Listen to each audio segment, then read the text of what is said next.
మంచిది. ప్రియమైనటువంటి సహోదరి, ప్రియమైనటువంటి సహోదరుడా, దేవుణ్ణి కొంత సమయం పాటలతోని, కొంత సమయం ప్రార్థనతోని మనము స్తుతించాము, మహిమపరిచాము. అలాగే కొంత సమయం వాక్యానికి మనము సమయం ఇవ్వాలి కనుక, వాక్యం మనము విని ఆ వాక్యము ద్వారా నడుచుకోవాలి కనుక. ఎందుకంటే దేవుడే వాక్యము, వాక్యమే దేవుడు. వాక్యమును నువ్వు విని దాని ప్రకారముగా నువ్వు అనుసరించినట్లయితే, వాక్యమును విని దాని ప్రకారముగా నువ్వు అనుసరించినట్లయితే దేవుడు నీ జీవితంలో గొప్ప ఆశీర్వాదాలు చేస్తాడు. దేవుడు నీ జీవితాన్ని గొప్పగా ఆశీర్వదిస్తాడు. దేవుడు నిన్ను గొప్పగా దీవిస్తాడు. దేవుని పరిశుద్ధ నామానికి మహిమ కలుగును గాక. హల్లెలూయా. 40 దినాల ఉపవాస ప్రార్థనలో మనం ఉంటూ ఉన్నాం. 13వ రోజులో మనము ఉంటూ ఉన్నాం.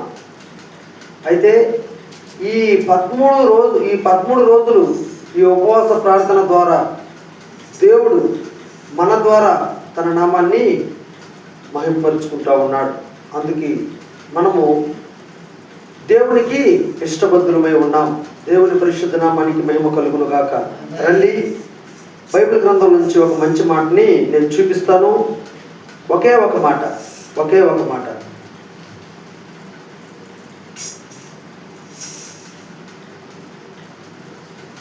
సమయం అనేది చాలా చిన్నది కనుక నా ప్రసంగం అంతా కూడా ఒక మాటలోనే ఉంటుంది. ఒక మానవుడి యొక్క శరీరము 45 నిమిషాలు మాత్రమే కాన్సన్ట్రేషన్ పెట్టగలదు.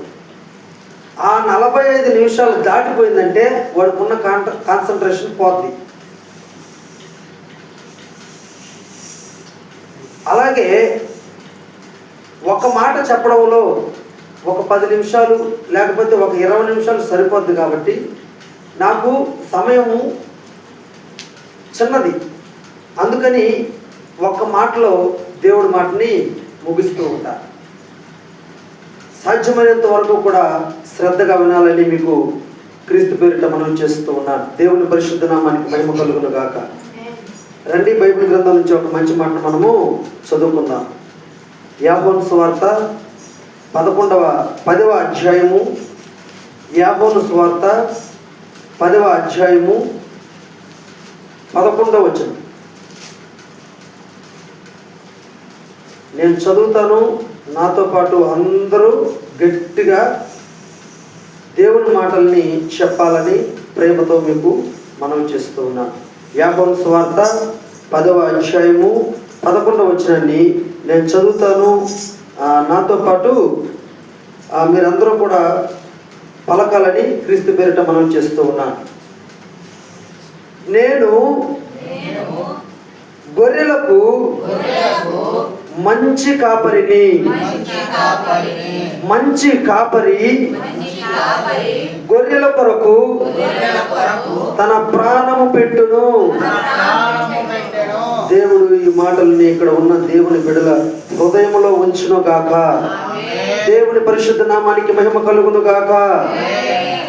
ప్రియమైనటువంటి సహోదరి, ప్రియమైనటువంటి సహోదరుడా, మనము చదువుకున్నటువంటి మాట, మనం చదువుకున్నటువంటి ఆ విషయం ఏంటంటే యోహాను సువార్తలోని 10వ అధ్యాయంలోని 11వ వచనం చదువుకున్నాం.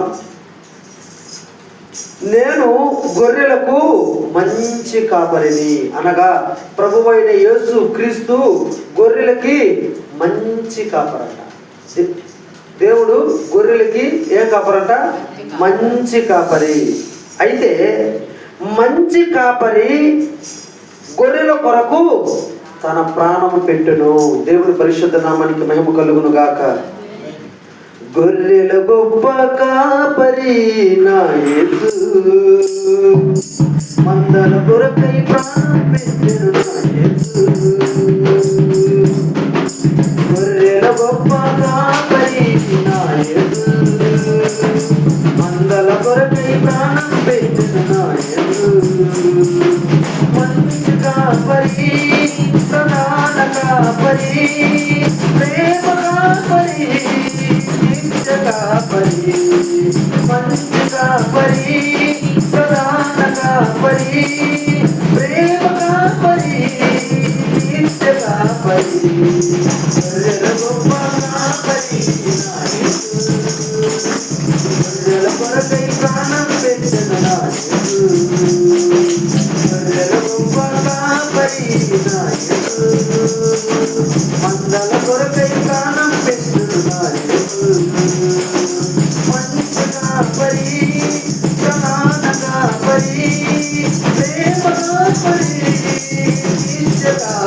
మంచి కాపరి, ప్రధాన కాపరి, ప్రేమ కాపరి, నిత్య కాపరి. మంచి కాపరి, ప్రధాన కాపరి, ప్రేమ కాపరి, నిత్య కాపరి. గొప్ప కాపరి మందల కొరకై ప్రాణం పెట్టిన గొప్ప కాపరి కొరకై ప్రాణం పెట్టిన మంచి కాపరి, ప్రధాన కాపరి, ప్రేమ కాపరి, నిత్య కాపరి. మంచి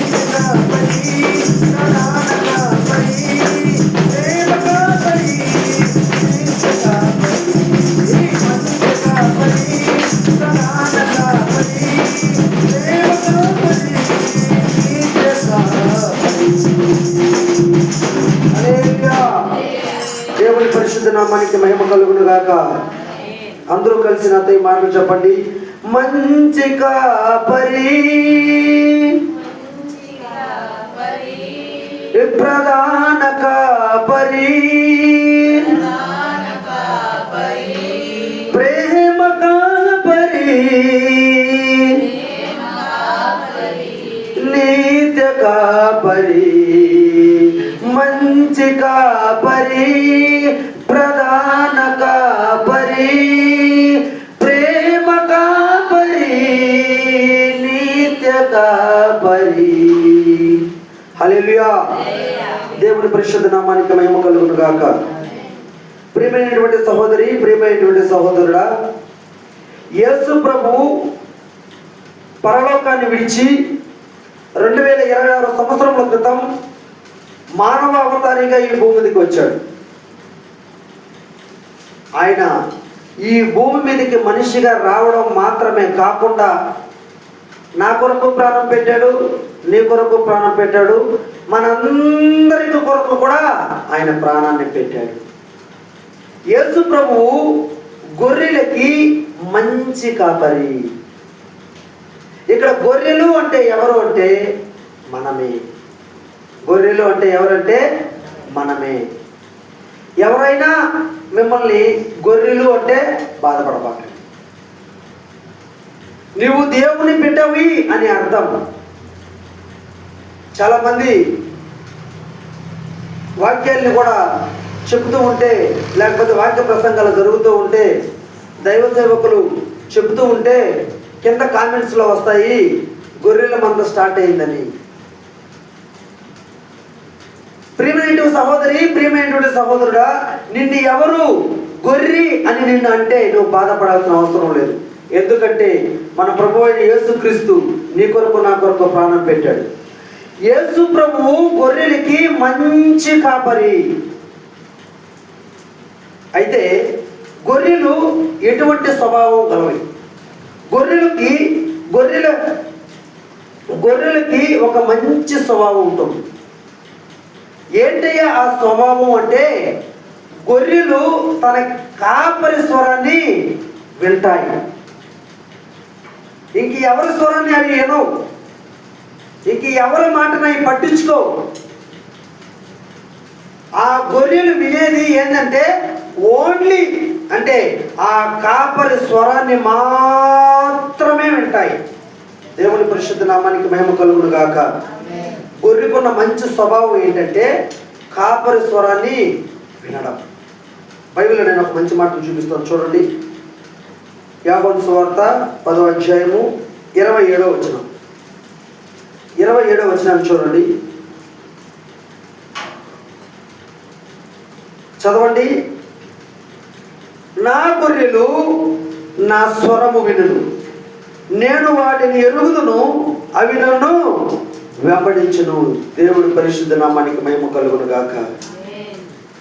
యేసు ప్రభువు తన శిష్యులతో చెప్తూ ఉన్నాడు. యేసు ప్రభు తన శిష్యులతో ఏమని చెప్తూ ఉన్నాడంటే, నా గొర్రెలు అనగా మనం దేవుని బిడ్డలం, నా స్వరాన్ని వింటారు. నా గొర్రెలు నా స్వరాన్ని వింటాయి అంటే నా బిడ్డలు నా స్వరాన్ని వింటారు. ప్రియమైనటువంటి సహోదరి, ప్రియమైనటువంటి సహోదరుడా, నీవు దేవుని స్వరాన్ని వినేవాడిగానే ఉండాలా. దేవుని స్వరాన్ని వినేవాడిగానే ఉండాలా. దేవుడు యేసుక్రీస్తు మనకు తెలియజేస్తూ ఉన్నాడు, గొర్రెలు నా స్వరాన్ని వింటాయి, నేను వాటిని ఎరుగుదును, నేను వాటిని ఎరుగుదును, నేను వాటిని ఎరుగుదును, అవి నన్ను వెంబడించును. దేవుని పరిశుద్ధ నామానికి మహిమ కలుగును గాక. హల్లెలూయా, హల్లెలూయా. గొర్రెలు కాపరి స్వరాన్ని మాత్రమే వింటాయి. ఇది బైబిల్లో ఉన్న సత్యం అని ఒక శాస్త్రవేత్త, ఒక సైంటిస్ట్ బైబిల్లో ఉన్న మాటని టెస్ట్ చేయాలని ఒక దేశంలో ఒక ప్రదేశానికి వెళ్ళాడు. అక్కడికి వెళ్ళినప్పుడు ఆ శాస్త్రవేత్తకి ఒక అనుమానం వచ్చిందంట. బైబిల్ గ్రంథంలో గొర్రెలు తన కాపరి స్వరాన్ని మాత్రమే వింటాయి అని బైబిల్ గ్రంథంలో ఉంది. ఈ మాట నిజమేనా, ఈ బైబిల్ నిజమేనా అని ఆ సైంటిస్టు ఒక గొర్రెలు కాస్తున్నటువంటి ఆ ప్రదేశానికి వెళ్ళాడంట. వెళ్తే అక్కడ గొర్రెలు గడ్డిని మేస్తూ ఉన్నాయి. గొర్రెలు గడ్డిని మేస్తూ ఉన్న ఆ గొర్రెలను చూచి ఈ సైంటిస్టు చాలా రకాలుగా శబ్దాలు చేస్తూ ఉన్నాడంట, చాలా రకాలుగా శబ్దాలు చేస్తూ ఉన్నాడంట. కానీ వాళ్ళు ఆ సైంటిస్ట్ స్వరాన్ని అవి ఇలా. దేవుని నామానికి మహిమ కలుగును గాక. రకరకాలుగా శబ్దం చేస్తున్నాడంట, రకరకాలుగా మ్యూజిక్ చేస్తున్నాడంట, లేకపోతే రకరకాలుగా పిలుస్తున్నాడంట. కానీ ఆ గొర్రెలు ఆయన స్వరాన్ని వినడం లేదంట. అయితే ఆ గొర్రెల్ని ఆ స్థలానికి మేపుకొచ్చాడు కాపరి. ఆ కాపరి ఒక్క మాట పిలవగానే తప్ప తప్ప తప్ప తప్ప తప్ప తప్ప తప్ప అని ఆ గొర్రెల కాపరి దగ్గరికి వెళ్ళాయంట. దేవుని పరిశుద్ధ నామానికి మహిమ కలుగును గాక. అప్పుడు అనుకున్నాడంట సైంటిస్ట్, బైబిల్ గ్రంథం సత్యమైన గ్రంథం, బైబిల్లో ఉన్న ప్రతి మాట సత్యం, బైబిల్లో ఉన్న ప్రతి మాట నిజం అని ఆ సైంటిస్టు నమ్మాడంట. సైంటిస్టుకి అదే పని. ఏదైనా ఒక వస్తువు మీద కానీ లేకపోతే ఏదైనా ఒక మాట మీద కానీ వాళ్ళు పరిశోధన చేసేవాళ్ళు. ఇది నిజమా, ఇది అబద్ధమా అని వాళ్ళు పరిశోధన చేసేవాళ్ళు. ప్రియమైనటువంటి సహోదరి, ప్రియమైనటువంటి సహోదరుడా, ఆ తరుణంలో ఆ సైంటిస్ట్కి ఇవి గొర్రెలు తన కాపరి స్వరాన్ని మాత్రమే వింటాయా అనే మాటని పరిశోధన చేశాడు. వెళ్ళాడు, రకరకాలుగా శబ్దాలు చేశాడు, గొర్రెలు పిలిచాడు, కానీ గొర్రెలు అతని స్వరాన్ని వినలేదు. గొర్రెలు ఎవరి స్వరాన్ని వింటాయంటే తన కాపరి స్వరాన్ని మాత్రమే వింటాయి. ప్రియమైనటువంటి సహోదరి, ప్రియమైనటువంటి సహోదరుడా, ఈ మైక్ శబ్దం యంత్రం ద్వారా వినుచున్న దేవుని బిడ్డ, గొర్రెలకి యేసు ప్రభు మంచి కాపరి. ఆయన కాపుదలు చేసేవాడు, ఆయన మనకి కాపరి. నువ్వు కాపరి అంటే అర్థం ఏంటంటే మనకి కాచుకొని ఉండేవాడు, మనకి కాచుకొని ఉండేవాడు. మనము ఎక్కడికైనా వెళ్తే జాగ్రత్త పరిచేవాడు. అడ్డదారిలో వెళ్తే ఇప్పుడు గొర్రెలు మేపేదానికి పోతా ఉంటారు కదా, ఆ గొర్రెలు పక్క దావ తప్పితే ఆ పక్క దావ తప్పకుండా సరైన మార్గంలోకి నడిపించేవాడు కాపరి.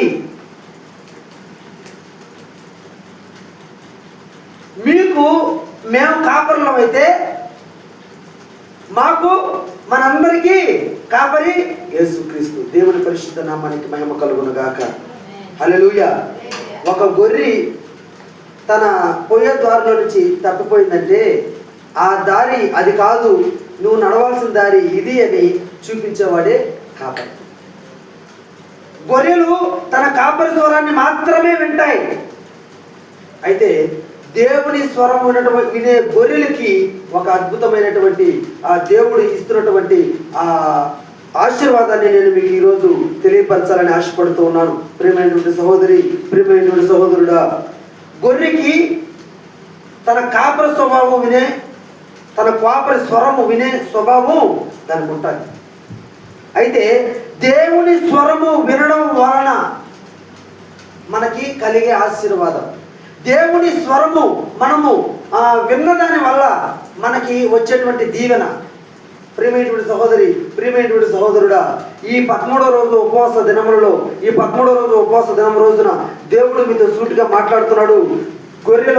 గొర్రెలకి యేసుక్రీస్తు మంచి కాపరి. అయితే గొర్రెలు దేవుని స్వరాన్ని వింటాయి. అయితే నీవు దేవుని స్వరాన్ని వింటే నీకు కలిగే ఒకే ఒక ఆశీర్వాదం చెప్పేసి నేను ప్రార్థన చేస్తాను. చూడండి, ప్రకటనల గ్రంథం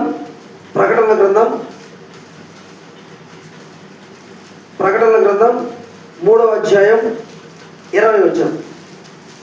ప్రకటనల గ్రంథం యాకోబు రాసినటువంటి ప్రకటనల గ్రంథం 3వ అధ్యాయం 20 వచనం.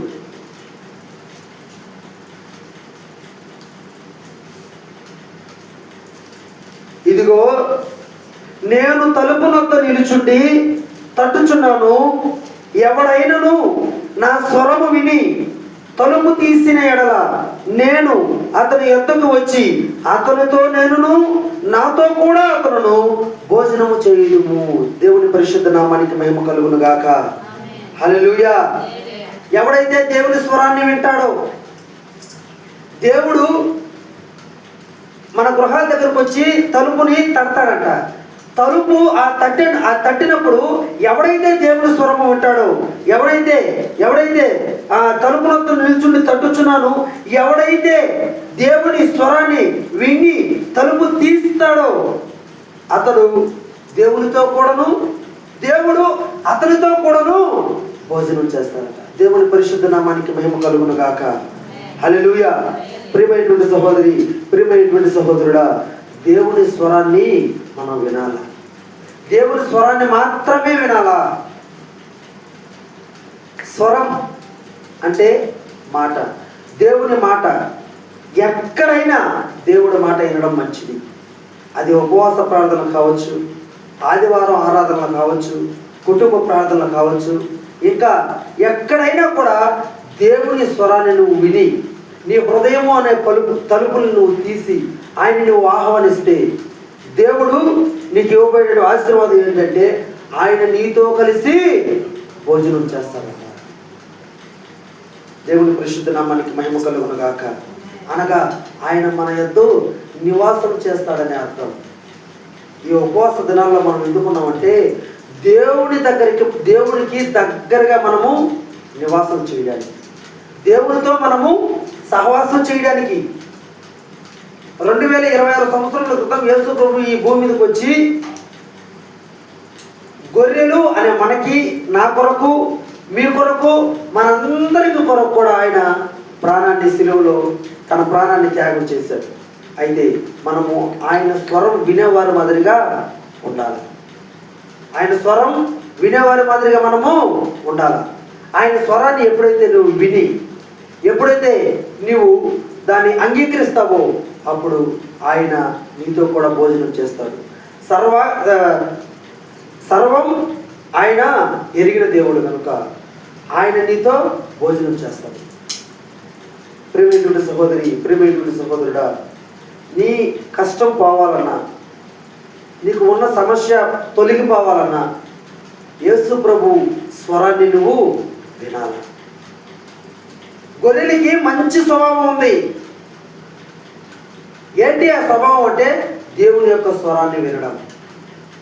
దేవుని యొక్క స్వరాన్ని విని దేవుని దీవెనలు, ఆశీర్వాదములు ఈ మైక్ శబ్ద యంత్రం ద్వారా, ఈ వీడియో ద్వారా ఎవరైతే ఎంతమంది అయితే దేవుడి బిడ్డలు వింటూ ఉన్నారో ఈ ఆశీర్వాదమును, అనగా దేవునితో కలిసి దేవుని స్వరాన్ని నువ్వు విని దేవునితో కలిసి నువ్వు భోజనం చేయలాగున మిమ్మల్ని అందరినీ కూడా దేవుడు దీవించి ఆశీర్వదించునుగాక. తలలో ఉంచుకుంటే ప్రార్థన చేస్తాం. మహాపరిశుద్ధుడైన తండ్రి, ప్రేమాస్వరూపి, మీకు స్తోత్రాలు నాయన. అయ్యా, పరిశుద్ధుడు పరిశుద్ధుడు పరిశుద్ధుడు పరిశుద్ధుడు అని వేలాది దూతల సమూహమునందు నిత్యము ఆరాధన చేయబడుతున్న నా తండ్రి, నీకు స్తోత్రము నాయన.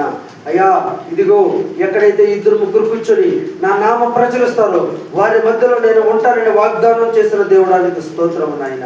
అయ్యా ఇదిగో నా తండ్రి, మీరు మా మధ్యన ఉన్నారని మేము ఎరుగుదాము నాయన. మీరు మా మధ్యన సంచరిస్తూ ఉన్నారని మేము ఎరుగుదాము తండ్రి. మేము నమ్ముచున్నాము నాయన. నీకు స్తోత్రాలు, మీకు వందనాలు. అయ్యా ఇదిగో ఈ 40 రోజుల ఉపవాస దినములలో నాయన 13వ రోజులో మేము ఉన్నాం. అయ్యా ఇదిగో నా తండ్రి, ఒక మంచి మాటని మీరు అయ్యా తెలియచేశారు. గొర్రెలకి మీరు మంచి కాపరినని, మంచి కాపరి తన గొర్రెలకు తన ప్రాణాన్ని పెడతాడని నీ బైబిల్ లెక్క సెలవిస్తా ఉన్నాయి తండ్రి. అయ్యా ఇదిగో నా తండ్రి, ప్రతి బిడ్డ, మా సంఘాల్లో ఉన్నటువంటి ప్రతి బిడ్డ నీ స్వరాన్ని వినేదానికి సహాయం చేయండి దేవుడా. ఎక్కడ ప్రార్థనలు పెట్టినా, ఉపవాస ప్రార్థనలు పెట్టినా, ఆదివారపు ఆరాధనలు పెట్టినా, ఎక్కడ ఏ కుటుంబ ప్రార్థనలు పెడుతున్నా వెళ్ళి మీ స్వరాన్ని విని బహుగా ఆశీర్వదించుకున్నట్టుగా సహాయం చేయండి తండ్రి. నీకు స్తోత్రాలు. అయ్యా ఇదిగో నా తండ్రి, ఎవడైతే నాయన నీ స్వరాన్ని విని తన హృదయం అనే తలుపులు తెరుస్తాడో వారితో కూడా కలిసి నేను భోజనం చేస్తానని వాగ్దానం చేసిన దేవుడానికి స్తోత్రం. అయ్యా ప్రతి బిడ్డను కూడా జ్ఞాపకం చేసుకోండి. అయ్యా వచ్చిన ప్రతి బిడ్డను కూడా జ్ఞాపకం చేసుకోండి. ఈ కూటములకు వచ్చి నాయనా మిమ్మల్ని స్తుతిస్తూ ఉన్నటువంటి బిడ్డలను, గణపరుస్తూ ఉన్నటువంటి బిడ్డలను అయ్యా జ్ఞాపకం చేసుకోమని అడుగుతా ఉన్నాను నాయన. మా కొరకు నా తండ్రి అయ్యా మీరు ప్రాణాలు త్యాగం చేశారు దేవుడానికి స్తోత్రం. నరకము అనే వ్యాధులలో నన్ను పడనేయకుండా, నరకము అనే ఆ వ్యాధ రోదనలో మమ్మల్ని పడనేయకుండా మమ్మల్ని కాపాడిన దేవానికి స్తోత్రాలు. అయ్యా ఇదిగో మా సంఘాల్లో ఉన్న బిడ్డలు అనారోగ్యంతో బాధపడుతూ ఉన్నారు నాయన. జ్వరాలతో బాధపడే వ్యక్తులు ఉన్నారు నాయన. అయ్యా బీపీ షుగర్లతో బాధపడుతున్నటువంటి వ్యక్తులు ఉన్నారు నాయన. ప్రతి బిడ్డ కొరకు అయ్యా ఒళ్ళు నొప్పులు బాధపడుతున్నటువంటి ఆ బిడ్డలు ఉన్నారు నాయన. తండ్రి నీకు స్తోత్రాలు, మీకు వందనాలు. ప్రతి బిడ్డకు కూడా మంచి ఆరోగ్యాన్ని, బలమును, శక్తిని ఇవ్వండి దేవుడా. అంత మాత్రంగా కాకుండా నాయన పరీక్ష రాస్తున్నటువంటి బిడ్డలు ఉన్నారు దేవుడా. అయ్యా వారికి మంచి జ్ఞానాన్ని, శక్తిని ఇవ్వండి దేవుడా. నీకు స్తోత్రం. అయ్యా ఆ పరీక్షలు రాసే ముందు నాయన మంచిగా చదువుకుని అయ్యా ఆ జ్ఞాపక శక్తిని నేను బిడ్డలకు దయచేయమని అడుగుతా ఉన్నాను. పరీక్షలు మంచిగా రాసి పాస్ అవుటకు కృప చూపించమని అడుగుతా ఉన్నాను. నీకు స్తోత్రం నాయన. ప్రతి బిడ్డను కూడా దీవించండి, ప్రతి బిడ్డను కూడా ఆశీర్వదించండి. ఈ కూటములకు వచ్చి నీ నామాకర్థమై అయ్యా ఎవరైతే నీ నామమును స్తుతిస్తున్నారో, మహిమపరుస్తున్నారో వారందరినీ కూడా జ్ఞాపకం చేసుకోండి దేవుడానికి స్తోత్రం నాయన. అయ్యా ఇదిగో నా తండ్రి, అనారోగ్యంలో ఉన్నటువంటి బిడ్డలను, ఆర్థిక సమస్యల్లో ఉన్నటువంటి బిడ్డలను, అయ్యా వివాహ సమస్యల్లో ఉన్నటువంటి బిడ్డలను, సంతాన సమస్యల్లో ఉన్నటువంటి బిడ్డలను ప్రతి ఒక్కరిని జ్ఞాపకం చేసుకోండి. అయ్యా సర్వము ఎరిగిన దేవుడవు నీవు. నాకైతే ఏమి తెలియదు నాయన. సర్వము ఎరిగిన దేవుడవు నీవు నాయన. ఈ చెంతలన్నిటినీ కూడా నీ చెంతను నేను పెడుతూ ఉన్నాను. ప్రతి బిడ్డను కూడా ఈ ఉపవాస ప్రార్థన ద్వారా చెబుతున్నటువంటి ఈ ఒక్కొక్క మాట ద్వారా నాయన నీ బిడ్డల జీవితాల్లో అద్భుతాలు, ఆశ్చర్యకార్యాలు చేయమని నజరేయుడైన యేసుక్రీస్తు నామం పేరిట అడిగి వేడుకొనుచున్నాము తండ్రి. ఆమేన్.